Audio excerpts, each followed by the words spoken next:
That's a really hard question because there are so many things, but I would say it came down to sort of a paradox, and that paradox is that everywhere we go around the world, we see these sexualized images of women's bodies. Female bodies are sort of the metaphor used for talking about desire in the history of art, for selling products in terms of advertising. So this is sort of the context that we live in every day, and then the paradox comes in the fact that most women are having orgasms and sexual pleasure at a very disproportionate rate to men. So they're having a lot of sex, and yet they're not actually having pleasure. And this is a tragedy, it's inequality, and it's a situation that could really easily be remedied. It is a tragedy indeed, especially in 2013. Why is it that, like you just said, we're a culture so inundated with sex, we're sold sex at every avenue. It's completely insane, oversaturated, I would say, yet, the majority of women still don't have orgasms or don't even feel comfortable talking to their partner about how to get sexual pleasure. Why are we facing this problem in the year 2013? I mean, it's a great question, and I don't have the answer, but I would say that the fact of the matter is that the world is still totally ill-cliterate and incompetent and ignorant when it comes to the female body. So the clitoris was actually only discovered in its true anatomy in 1998. Unfortunately, even though this discovery was made, it hasn't been adapted, so it might as well still be unknown.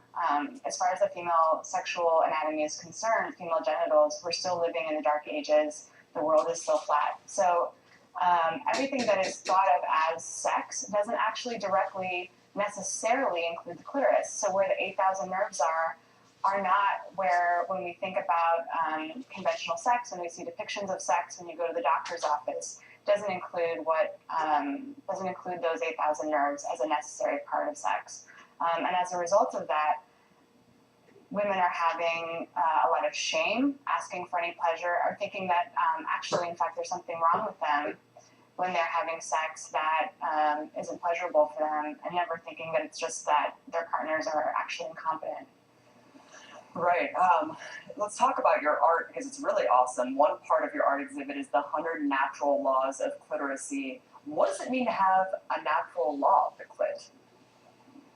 I use the language of the law very intentionally, and specifically natural law. I mean, law is the language and language that's empowered with political force for settling conflicts in a society, for deciding what's right and what is unethical. And natural law supersedes government law, state law, religious law.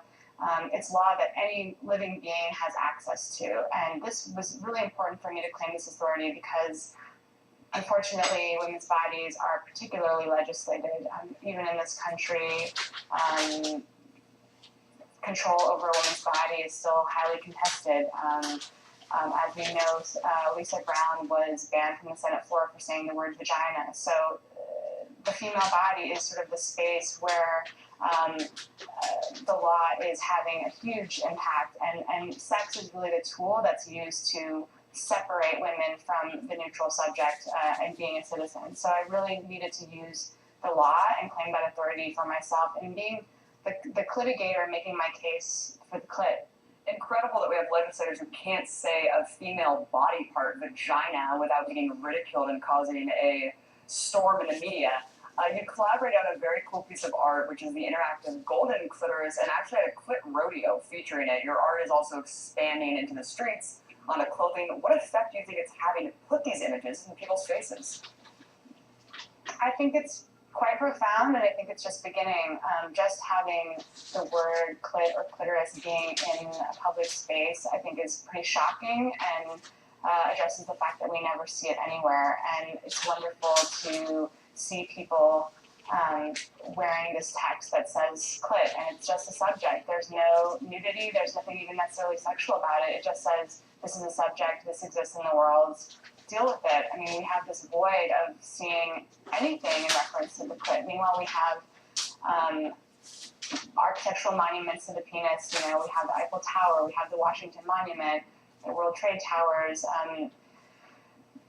many books dedicated to penises, the Kama Sutra, all of these positions that always always necessarily address the penis and never acknowledge the clitoris. So it's time that the clit become a subject, and it's time that the clit be seen in a public space. And I think that the issue of the fact that it is a taboo gets to the heart of the issue itself.